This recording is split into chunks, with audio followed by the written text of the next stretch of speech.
Hi students, welcome to KC Botany. நாம் இந்த இடத்துல 11th zoology அதாவது pure science zoology ஸ்டூடெண்ட்ஸ்க்கு annual examsக்கான டாப் மோஸ்ட் 5 மார்க் கொஸ்டின்ஸாக பார்க்க போகிறோம். ஸோ 2 மார்க் 3 மார்க்ஸ் வந்து அடுத்தடுத்த வீடியோவில் அப்டேட் பண்ணுவோம். ஆல்ரெடி பார்த்தீங்கன்னா எல்லா லெசனுக்கும் இம்பார்ட்டன்ட் கொஸ்டின்ஸ் வந்து நம்ம வந்து அப்டேட் பண்ணிட்டோம். நீங்கள் யூடியூப்பில் வந்து செக் பண்ணும்போது கூடவே கேசி பாட்டனி உதாரணத்துக்கு 11th zoology இம்பார்ட்டன்ட் கொஸ்டின் போட்டிங்கன்னா கூடவே கேசி பாட்டனி அப்படின்னு சொல்லி டைப் பண்ணுங்கள். நம்ம அப்டேட் பண்ண கொஸ்டின்ஸ் எல்லாமே வரும். ஸோ இந்த வீடியோவில் என்னென்ன முக்கியமான important question book bag plus வந்து இன்டீரியரில் என்னென்ன படிக்கலாம் அப்படிங்கிறத ஒவ்வொரு லெசன் வைஸாக பார்த்துருவோம். ஸோ அதுக்கு முன்னாடி நீங்கள் இன்னும் நம்ம சேனலை சப்ஸ்கிரைப் பண்ணாமல் தான் சப்ஸ்கிரைப் பண்ணுறேங்க. இந்த வீடியோக்கு ஒரு லைக் பண்ணிவிடுங்க, கமெண்ட்டில் பியூர் சயின்ஸ் அப்படின்னு சொல்லி டைப் பண்ணிவிடுங்க. ஸோ நம்ம வந்து நீங்கள் 11th முடிச்சுட்டு 12th போகும்போதும் நம்ம 12th பியூர் சயின்ஸுக்கு அப்டேட் பண்ணிகிட்டே இருப்போம். ஸோ அது எல்லாமே உங்களுக்கு வரும்னு நினச்சிங்கன்னா இப்போயே லைக் பண்ணி சப்ஸ்கிரைப் பண்ணி வச்சுங்க. ஸோ உங்களுக்கு எதாவது டவுட்னாலும் கமெண்ட் பண்ணுங்கள். ஸோ ஃபஸ்ட்டு சாப்டர் 1ல் சாப்டர் 1ல் 2 கொஷின்ஸ் மட்டும் ஃபஸ்ட்டு படிச்சிருங்க. அந்த 2 என்ன அப்படின்னா வகைப்பாட்டியல் கருவிக்கான கருவிகள், வகைப்பாட்டு கல்விக்கான கருவிகள் அதை படிச்சிருங்க. அதே போல் பாரம்பரிய வகைப்பாட்டு கருவிகள் அது 2 படிச்சிருங்க. கிளாசிக்கல் டாக்ஸானமிக்கல் டூல்ஸு, அதுக்கடுத்து டூல்ஸ் ஃபார் ஸ்டடி டாக்ஸானமி அது வந்து 2மே படிச்சிருங்க. அதுக்கடுத்து செகண்ட் லெசன் வந்தீங்கன்னா ஃபஸ்ட்டு இந்த கொஷினை படிங்க. முதுகுநான் உடையது முதுகுநான் அற்ற விலங்குகளோட வேறுபாடு, சரிங்களா? கார்டேட்டு நான் கார்டேட்டு டிஃபரன்ஷியேட்டு அதை வந்து படிச்சிருங்க. அதுக்கடுத்து நிடேரியா கேரக்டர்ஸ், சரிங்களா? தொகுதி நிடேரியோட பண்புகள்னு இருக்கும். ஃபியூச்சர்ஸ் ஆஃப் நிடேரியா இந்த 2 கொஷின் நல்லா படிச்சிருங்க. அதுக்கடுத்து தேர்ட் லெசன் வந்தீங்கன்னா இந்த 2 கொஷின் நல்லா பாருங்கள். எபித்திலியம் என்றால் என்ன, அதோட பல்வேறு வகை, தசை திசுவோட வகை, சரிங்களா? மஸ்குலார் டிஷ்யூ டைப்ஸு, எபித்திலியம் அதோட டைப்ஸ் நல்லா படிச்சிருங்க. அதுக்கடுத்து ஃபோர்த் லெசன் வரும்போது நீங்கள் ஃபஸ்ட்டு தவளையை பற்றி நல்லா படிச்சுங்க. ஏன்னா தவளை வந்து நமக்கு இப்போ பப்ளிக் எக்ஸாம்ஸ் இருக்கிறப்பே அதில் நிறைய கேட்பாங்க. உதாரணத்துக்கு இந்த தவளையோட பொருளாதார முக்கியத்துவம், எக்கனாமிக் இம்பார்ட்டன்ஸ் ஆஃப் ஃப்ராக் அதை படிச்சிருங்க. அதுக்கடுத்து தவளையோட சுவாச முறை அது வந்து படிச்சிருங்க. உதாரணத்துக்கு தவளையோட செரிமான மண்டலம் இந்த மாதிரி இருக்கும், சரிங்களா? கழிவு நீக்க மண்டலம் இதெல்லாமே இருக்கும். அதையும் வந்து என்ன பண்ணுறீங்க நல்லா பார்த்து வச்சுங்க.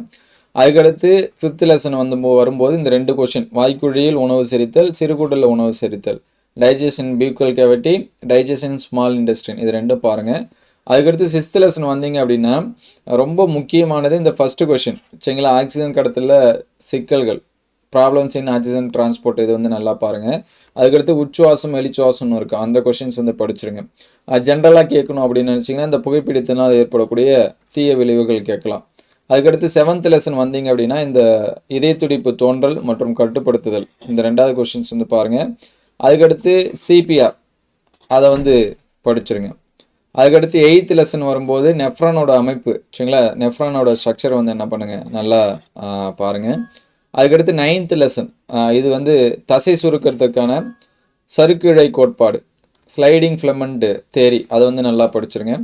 அதுக்கடுத்து பார்த்தீங்கன்னா எலும்பு முறிவு அதோட குணமாதல் அதோட டைப்ஸு, சரிங்களா? அதை வந்து நல்லா பார்த்து வச்சுங்க. அதுக்கடுத்து உயிரினங்களில் காணப்படுகிற இயக்கங்களோட வகை இது எல்லாமே பாருங்கள். பெனிஃபிட் ஆஃப் எக்ஸசைஸ் அதுவும் வந்து என்ன பண்ணிக்கங்க நல்லா பார்த்து வச்சுங்க. அதுக்கடுத்து 10th லெசன் வரும்போது இது வந்து ஸ்பெல்லிங் மிஸ்டேக், நியூரானோட ஸ்ட்ரக்சர் வரும், சரிங்களா? நியூரான் ஸ்ட்ரக்சர் அதை வந்து நல்லா பார்த்து வச்சுங்க. அதுக்கடுத்து கண்ணில் இருக்கக்கூடிய ஒளிவிலகல் குறைபாடு, ரெஃப்ராக்டிவ் எரர்ஸ், சரிங்களா? அதை வந்து நல்லா பார்த்துங்க. அதுக்கடுத்து 11th லெசன் வரும்போது ஹார்மோன்ஸோட பணிகள் வந்து நல்லா படித்து வச்சுங்க. ஏன்னா இதுலேருந்து நமக்கு வந்து கொஷின்ஸ் வந்து கேட்பாங்க. எதனாச்சும் ஹார்மோன் கொடுத்துட்டு அது என்ன டிசீஸு எதனால் ஏற்படுது, எந்த குறைவினால் ஏற்படுது, டிசீஸோட நேம் கொடுத்துட்டு கூட நமக்கு வந்து கேட்கலாம், சரிங்களா? அது பார்த்துங்க. 12th லெசன் வரும்போது இந்த 2 கொஷின் படிச்சுருங்க. எம்ஆர்ஐ சிடி ஸ்கேன் இது 2மே பார்த்து வச்சுங்க. ஸோ லாஸ்ட் லெசன் வரும்போது இந்த பட்டுப்பூச்சியோட பொருளாதார முக்கியத்துவம் பயன்கள் அது வந்து நல்லா பாருங்கள். அதுக்கடுத்து பார்த்தீங்க அப்படின்னா தேன் அதோட பொருளாதார முக்கியத்துவம் நல்லா படித்து வச்சிங்க. ஸோ அதுக்கடுத்து பார்த்தீங்கன்னா நமக்கு வந்து மீனோட எக்கனாமிக் இம்பார்ட்டன்ஸ் வந்து கொடுத்துருப்பாங்க, அந்த உணவு முக்கியத்துவம் அப்படின்னு சொல்லிட்டு அதை வந்து பார்த்துருங்க. அதே மாதிரி எம்ஓஇடி பல அண்ட வெளியேற்ற கருமாற்ற தொழில்நுட்பம் சொல்லுவோம். ஸோ அந்த கொஷின்ஸ் வந்து என்ன பண்ணி வச்சுங்க நல்லா பார்த்துங்க. ஸோ இந்த கொஷின்ஸ் வந்து பார்த்தாலே போதும். அடுத்தடுத்த வீடியோவில் 2 மார்க்ஸ் 3 மார்க்ஸ் வந்து அப்டேட் பண்ணுவோம். நீங்கள் வந்து ஃபுல் மார்க்ஸுமே உங்களால் இது படிச்சிங்கன்னா ஸ்கோர் பண்ண முடியும். அதே போல் இயர் கொஷின் இதெல்லாமே நம்மளுடைய வாட்ஸ்அப் குரூப்பில் வந்து ஷேர் பண்ணுறேன். இதோட பிடிஎஃப் வேணுங்கிறவங்க நம்மளுடைய வாட்ஸ்அப் குரூப் லிங்க் டிஸ்கிரிப்ஷனில் இருக்குது. 11th கிளாஸில் வந்து ஜாயின் பண்ணுங்கள். ஏன்னா 11th அதில் நம்ம வந்து ஷேர் பண்ணுவோம். அடுத்த வருஷம் 12th இப்போ ஆனுவல் எக்ஸாம் முடிஞ்ச பிறகு ஃபுல் மார்க்ஸ் வந்து எடுக்கணும், நான் 12th எடுக்க விரும்புகிறேன், நான் இப்போலேருந்தே படிக்கலாம்னு நினைக்கிற ஸ்டூடெண்ட்ஸு கமெண்ட் பண்ணுங்கள் 12th அப்படின்னு சொல்லிட்டு. நிறைய ஸ்டூடெண்ட்ஸ் வந்து பண்ணிங்க அப்படின்னா நமக்கு 12th பப்ளிக் எக்ஸாம்ஸ் வந்து முடிஞ்ச பிறகு டெய்லியும் 2 marks 3 marks question answer explanation இது எல்லாமே அப்டேட் பண்ணும். மினிமம் ஒரு 100 ஸ்டூடெண்ட்ஸ் வந்து ஃபாலோ பண்ணால் கூட போதும், நம்ம வந்து டெய்லியும் அதை வந்து என்ன பண்ணுவோம் கண்டினியூ பண்ணுவோம்.